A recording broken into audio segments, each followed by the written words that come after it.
What if I asked you one simple question? What is a single thing that could stop your company tomorrow?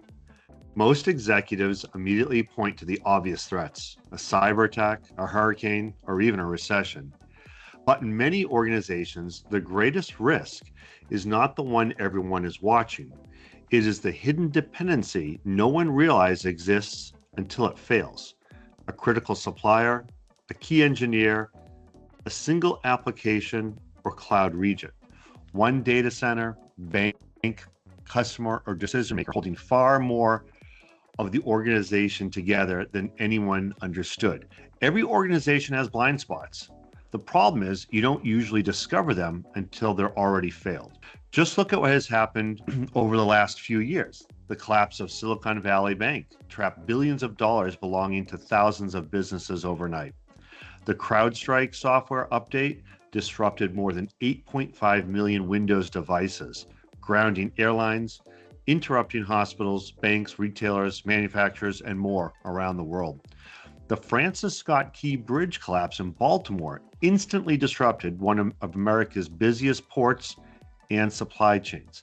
None of those organizations expected a single point of failure to become a global business crisis. Today, we're discussing why identifying your organization's blind spots may be the most important responsibility of every CEO and leadership team. Hello, everyone. I'm Jerome Ryan, joined by Mike Janko for another episode of Impact Analysis. Be sure to watch Mike's message at the end, where he shares why operational resilience has become one of the most defining leadership disciplines of our time. Mike, why do organizations continue missing these risks? Well, thanks, Jerome, and hello, everyone. We naturally prepare for the risks that we think are going to affect us. We buy cybersecurity tools, we have insurance, we got backup generators, we build disaster recovery plans, but these operational failures rarely begin with something that's obvious and we expect. They begin with hidden dependencies. A CEO assumes there's multiple suppliers, only to discover they have multiple single and sole source suppliers. An executive assumes you have critical knowledge, everything's documented, until the only engineer who understands a decades-old manufacturing system retires. A company assumes its applications are resilient until there's a major cloud outage. A finance team assumes liquidity and diversification until their primary banking partner suddenly fails. These aren't technology failures, they're leadership visibility failures. And the biggest risks are often hiding in plain sight because nobody's asked one simple question. What happens if this one thing disappears tomorrow? Yeah, great question. We've had several remarkable reminders recently. Let's start with CrowdStrike. One software update distributed globally, created disruptions affecting airlines, hospitals, emergency services, financial institutions, manufacturers, and government agencies.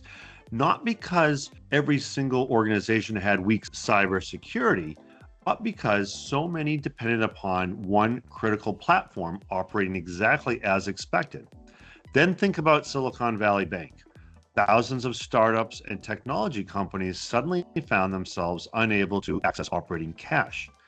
Payroll, vendor payments, daily operations, all of that placed at risk because many organizations concentrated financial relationships in that one institution. And of course, going back to Baltimore, when that Francis Scott Key Bridge collapsed, shipping routes changed overnight. Manufacturers, local logistics companies, and distributors discovered just how dependent they had become on that one transportation corridor. Every event revealed something important. The crisis wasn't the event itself. The crisis was the hidden dependency leaders didn't fully understand. Hey, Jerome, every executive team should ask themselves a difficult question. What keeps operating if this disappears? Let's look at some of the common examples. One supplier providing a critical component, one software application running production, one cloud provider. How about one data center or one engineer who knows the whole legacy system? You can have one executive approving every major decision, one customer representing 40% of your revenue, even one cybersecurity administrating, holding all the privileged access. You can have one manufacturing plant producing every product or one utility feeding the facility. So every one of these creates concentration risk. Individually, they may appear manageable, but collectively, they become a nightmare and an organizational blind spot.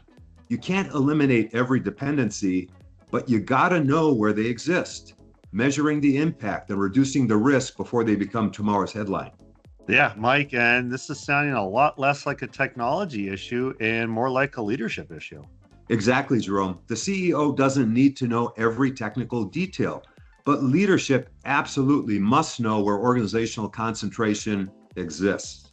Can one resignation stop production?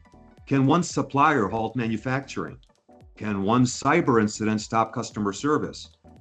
How about can one executive delay every major decision? Can one cloud outage shut down global operations? If leadership can't answer these questions, they're managing assumptions, not resilience. And the strongest organizations don't simply identify risks, they continue to map operational dependencies across people, technology, facilities, suppliers, data, and third parties. Visibility creates resilience. Blind spots create surprises. So, Jerome, let's leave everyone with 5 executive questions and takeaways here. Yeah, absolutely, Mike. And these are great questions for everyone to bring back and ask in their own companies. So let's go through them. What single dependency could stop your organization tomorrow?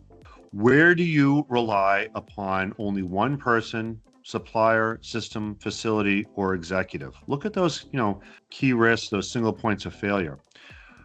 Have we quantified the financial impact if one of those dependencies fails? Have we tested operating without it? Not just discussed it, but actually tested it. And finally, the last question that you should bring back to your organization: would our board agree that we've identified our greatest organizational blind spots, or are we simply hoping we've found them all? Now, those are 5 questions that can really change the conversation at the executive level. Mike, why don't we talk a little bit about the closing takeaways? Well, Jerome, as we discussed, most organizations don't fail because they ignore the obvious risks. They struggle because they've never recognized the hidden ones. Blind spots rarely announce themselves. They're quietly growing until one expected event exposes them. And operational resilience isn't about expecting every crisis. It's about understanding your dependencies before the crisis exposes them. The organizations that recover the fastest are the ones that already know that they're vulnerable. Resilience begins with visibility, and visibility begins with leadership asking better questions. And as we always remind our leaders, you can manage risk now or its consequences later. And we thank you for joining us and ask you to subscribe and like Impact Analysis. Thank you.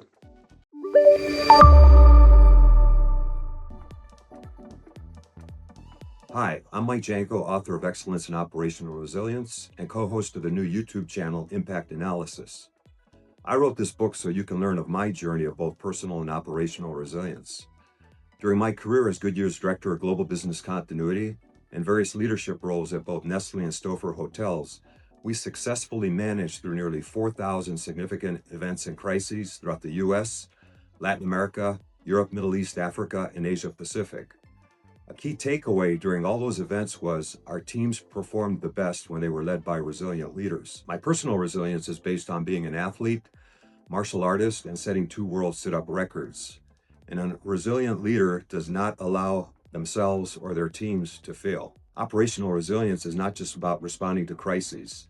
It's about leading teams to adapt, adjust, learn, and succeed through all types of events. If your organization wants to improve, I suggest you get my book, Excellence in Operational Resilience.